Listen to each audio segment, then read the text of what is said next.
Hi, this is Patrick. I'd like to share with you a little story about Michelangelo. Has been a great inspiration for me. I spent 15 years as an artist, and I've always been fascinated with sculpting. Although I haven't done much sculpting, my particular path as an artist was I did realistic paintings for years.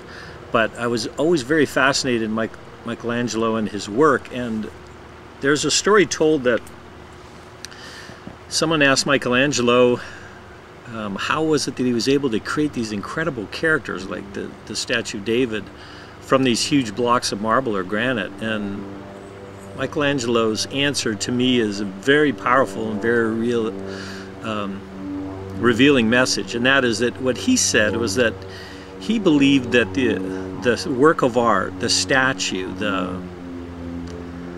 in this case the David, already existed within the marble or the granite, and that all he had to do was to remove the excess to allow that work of art to be revealed. And to me that's a very powerful message, because I believe it's a very powerful metaphor for what is available for us to discover in our own life. And what that is I believe at the core of each of us is a work of art, is something that's incredibly valuable and beautiful and precious and perfect just the way it is. Now, it's covered over, definitely. We've covered it over with incredible cloak of fear or thoughts or concerns or whatever number of things that we believe hide who we are. But what I believe is possible is that for each of us is that in our life, once we realize that what life can be about, if we want, is letting go of the things that block, that block the awareness of this core to be revealed.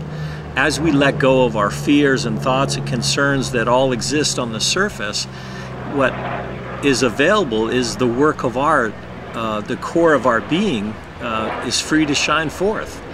So if we take that metaphor, that analogy, that into our life and realize that, for example, there may be things that have happened in your life, challenges that you've had, or things that are happening right now, or challenges that you're facing.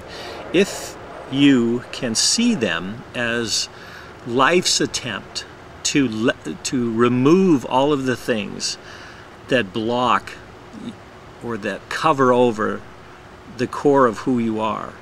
In other words, when you have a tragedy, and I've had many different things in my life that have definitely humbled me and made me take a look at myself and at life from a deeper level, the things that happen in your life are absolutely perfect opportunities for you to really take a closer look at what's important, what's valuable, and what's meaningful in your life. And when you allow it, and you can at this moment, allow everything but the core of who you are to just fall away. Let it go. It doesn't have any more value. I mean, holding on to grudges, for example, or prejudices or fears that we have about ourselves and others and our life, as we let them go, then what happens is what's revealed is this incredible miracle, this beautiful, brilliant being of light. And it's very difficult sometimes to see that in ourselves or to see that in the people in our lives. But what I believe is at the core of all of us is this incredible, perfect being of light. And it's, you know, maybe it's hard to see at first, and maybe it's hidden, and maybe you believe that somehow the tragedies or the challenges that you've had in life have destroyed that. It's impossible. You have a gift to give the world. You are absolutely perfect. The Infinite created you just the way you are at the core of your being, and that has never changed. Who you are as an infinite field of possibilities. It seems like you're a body and that you've had this past and this future, but that's not who you are at the core. Allow, if not this message, then some message to reveal to you the truth of who you are as a beautiful creation of the Infinite. And when you begin to discover that that is who you are, then you realize that you have a gift to give. You have a gift to give the world. And you'll be amazed at what it might be. You might start painting or doing poetry or gardening or writing or, you know, doing any number of things. Or you may just open your heart a little bit more and start to love something that you never loved before.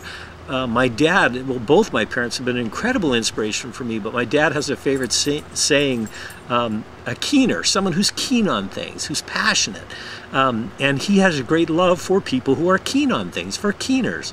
And so do I. And he shared so many, just like both my mom and my dad have shared with, they have such an incredible passion for so many things in life. And each time we open our hearts and are passionate and loving and excited or keen about something, we share that with the world. And if you haven't yet discovered it yet, great speaking, find something that you're passionate about, something that you're interested in, and allow that to grow. Because what happens is, as we fall in love with anything, absolutely anything, our heart starts to open.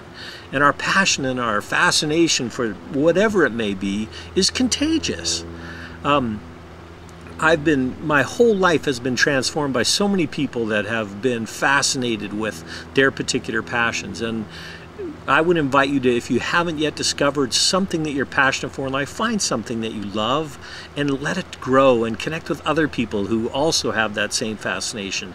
And it's amazing where that will lead you and the connections that will happen because of that and how it will enrich your life. My passion, you probably know, is sharing these kind of messages. Anything that inspires and uplifts and awakens and helps us to see life from a deeper level and to connect is always been something that I've been very passionate about. Well, when I turned 50 not too long ago, my son wrote something, my 8-year-old son Tanner wrote something on a birthday card. He said, "Your half is life over, your half your life is over, don't waste it." And it again, to me, like so many things in my life, was a wake-up call. I'm not going to waste it. I'm going to spend the rest of my life sharing in any way I can what is important to me, this message of love and kindness and awakening and learning to understand yourself at a deeper level and to be able to connect with the people in your life. That's important to me, and I'm sharing it, and I'm passionate about it, and it's so much fun to do that. I wish that of you, that you open yourself to find something that you're passionate about, that you love, and don't worry about the imperfections.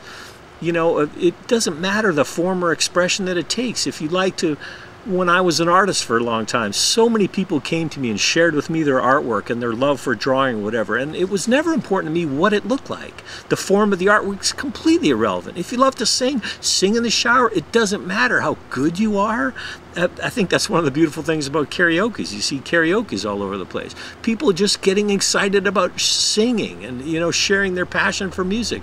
That's a beautiful thing. And if you don't have something, like I said, find something that you're passionate about. If you do have something, share it in any way you can, with anyone or anyhow.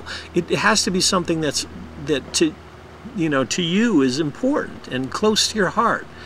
And obviously it doesn't mean that it has to be some, you know, grand outward venture. It definitely doesn't. For me, just this sharing of these videos, I have no idea where these are going to go. If they go around the world and then affect, you know, 10 people or 1 million, it doesn't matter to me. I'm excited and passionate about sharing it. And it's amazing once you do that of how it gets you in touch with your reason for being here. And I believe at the core of our being, once we let go of all of the things that cover it, is this incredible gift that we have to give with the world. I invite you now to share that. Begin today to find, nurture, and to share that part of you, your gift to the world. It's a beautiful thing. Thank you so much for listening to this, and share your gift. I invite you.